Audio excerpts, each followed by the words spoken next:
This is Waikahu. She is a recent rescue that we've picked up just about a week ago now. She's been part of the public consciousness probably since, we've dated it back to about the aftermath of Cyclone Gabriel. So one of the Hawke's Bay Regional Council workers who walks out of the Waitangi Regional Park, which is where we found her, said he'd seen her there from about that time onwards. Not that it was a particularly pleasant time, I'm sure, to be there. So we don't know why she was there, whether she was dumped or just swept away or anything like that, but she's held her own out there for well over a year, and very much been part of the kind of community updates. Lots of people have seen her there, wasn't sure if she was meant to be on her own, who she was kind of attached to, and obviously we all worked out that she was Australian. We went probably February this year. There was a group of us who went. This is not a fun way for her to live. Fun. She's definitely had fun out there, but it's not warm, it's not safe, and we knew with winter coming up and shooting season as well, and she was very much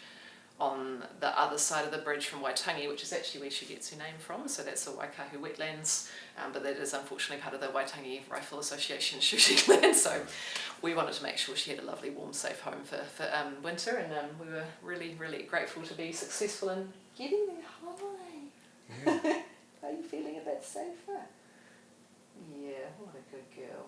Yeah, she's gorgeous. She's beautiful, yeah. What was the process in kind of rescuing her? Because she seems a little bit skittish, so I guess she was a little scared of humans for a while? Very much so, but it's quite a fascinating dynamic versus dogs that have gotten lost out in the wild, and they very much stay as far away from people as possible. So she'd actively decided to stay in the area, which was amazing, which is why we all knew of her.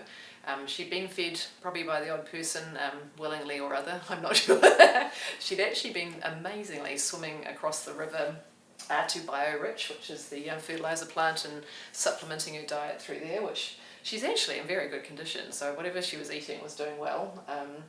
And then as a result of that, there's a few people who were seeing her regularly and feeding her, and then a lovely, she's actually a client of mine, decided to coordinate an effort of the local community because we'd had that many updates of her being out there and people feeding her and weren't too sure about what next. So we decided with a few of us to go out there and just start to build a routine. So for timid, anxious dogs, predictability routine and all positive stuff is really good for garnering a bit of trust, and we really stepped up the efforts in the last little while, and she actually took to me and my dogs really quickly, which was amazing.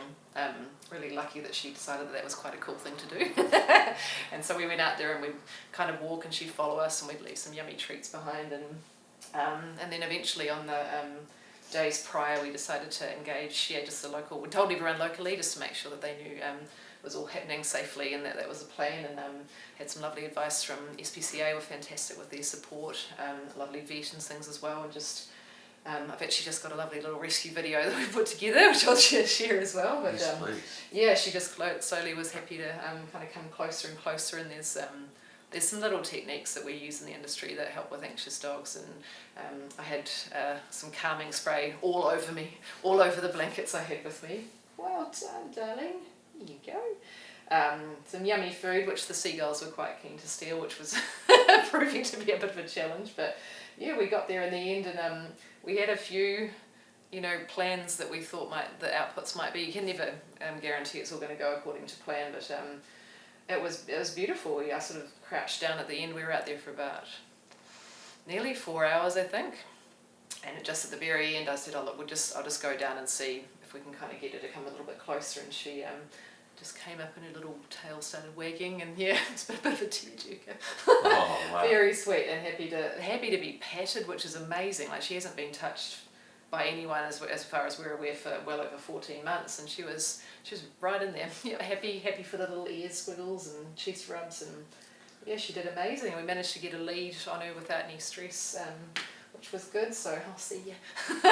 So we got her there, and it was really special. It was actually my mum's birthday, who passed a few years ago. So I was like, she's probably just up there just coordinating things for us, and that felt like a really lovely kind of consideration. So yeah, we're very, very happy to get her, and then she's been making her way into domestic life for the last 6 or 7 days here, getting used to things. Surprisingly good with some things, and then other things, the least expected things are the hard ones. It's quite funny, but as I said, loving blankets, loving the heater, loving food, on demand. and cuddles as well, and she's starting to get on quite nicely with my two dogs as well, which is lovely. So yeah, doing well. Brilliant. So what's the long-term plan?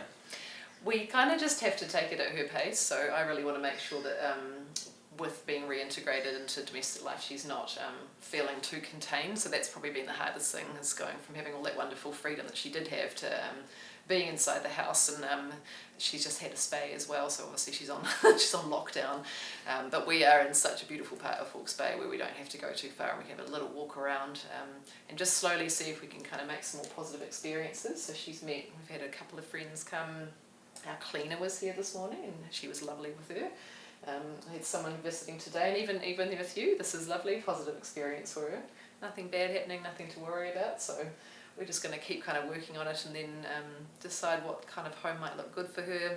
She loves other dogs, so she's very keen to play, which we're also trying to keep on the down low for about another week until she's well healed. But she's got a huge amount going for her, and she's actually barring the incredible resilience of having lived in the wild for that long, she's incredibly well socialised with a huge array of people and vehicles, just because of the nature of where Waitangi is. Trains, there's a whole lot of things that maybe a more timid dog living out in the wild wouldn't have seen, that she's no problems with. So so we've got some interesting dynamics to play with. It does take a wee while for the bits and pieces to kind of come out, so 7 days we might not necessarily be seeing everything. I'm sure she's got more sass in her. I'm definitely getting some personality starting to pop in the last few days, so we're seeing more and more of it. But yeah, arguably incredibly positive, very sweet natured dog. So we'll just see how that goes, and then decide when the right time is for her to find a new home. She's got a lot of interest already because she's so beautiful. So we'll just see how that goes. Fantastic. And if anyone watching this is interested in potentially adopting her, should they follow you on social media or anything like that? Yeah, either or. So I'm on Facebook and Instagram.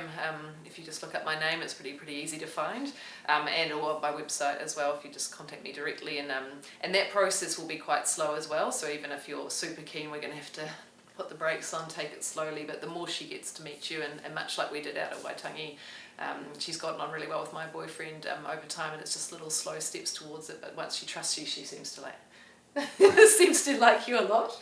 She thinks you're pretty cool, I think. Oh, What a good girl. No, it's good. So that'll be a process in itself. But very excited to see her safe and happy and in a forever home that's everything she desires and everything she deserves. So yeah,